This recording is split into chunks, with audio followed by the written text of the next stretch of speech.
Welcome to the Reality of Herbal Therapy podcast, episode 69, The Krebs Cycle.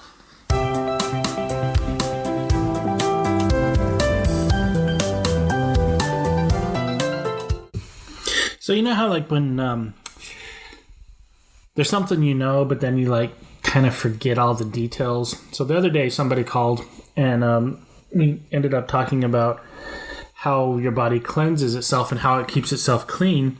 And I mentioned the Krebs cycle, and my times and everything were all off. I was pulling from memory and everything. So I looked it all up and thought, you know what, that would be a really great thing to do for a podcast episode. So let me walk you through what the Krebs cycle is. So our body basically follows a cycle. If you've heard of intermittent fasting, basically they are using the Krebs cycle to. So with the Krebs cycle, there's a whole lot of things going on. It's how our cells do their thing and how vitamin C works in our bodies. But to bring it down to its simplest form, there are 3 segments in the day, 8-hour segments that fill up our day. So there is when we are taking in food, we are digesting our food, and then we are eliminating our food. So the 3 parts of it. So to start off with consuming food from 12 noon until 8 p.m. at night is when our body is expecting us to be eating. So if you're following doing intermittent fasting or juice fasting, anything like that, they always have you fast or do your juices up until 11 or 12, and then you switch over to eating food, because that is when our body is in the state of being able to take on nutrients. Our digestive tract is more active. The upper digestive tract, the lower digestive tract actually comes later, but the upper digestive tract is more active.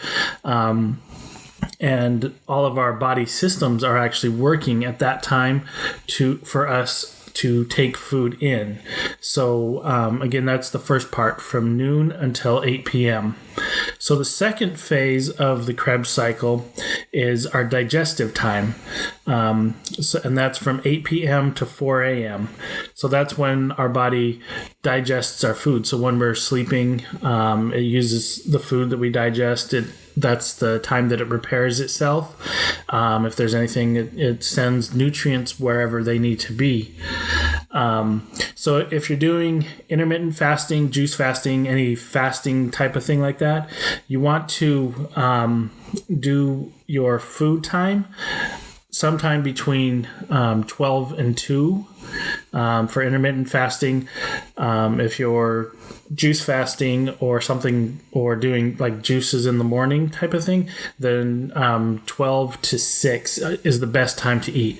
Then you move into the digestive phase where you're not taking in any nutrients, and that's usually the best time to be sleeping, because then your body can spend all of its energy on digesting the food and sending the nutrients wherever they need to be. And so that is 8 p.m. at night to 4 a.m. in the morning.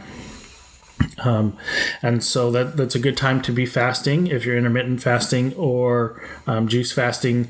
So you want to be allowing yourself that time to digest. And then the third part of it is the elimination part of the cycle, which is from 4 a.m. to 12, 4 a.m. to noon. And you'll know a lot of people, when they talk about bowel movements or getting rid of or detoxifying or anything like that, it's always that early morning hours, 4 a.m. to noon.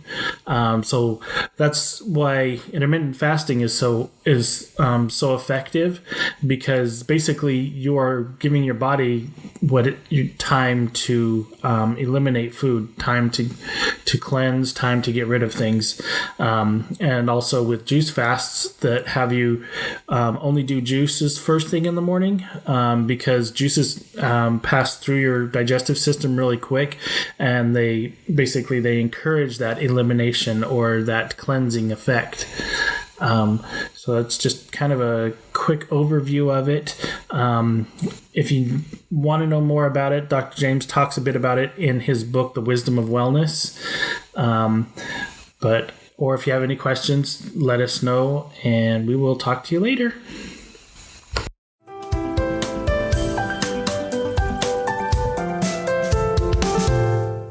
It is not the intent of professional herbal instruction or any persons associated therewith to diagnose or prescribe. The intent is only to offer herbal information for your consideration.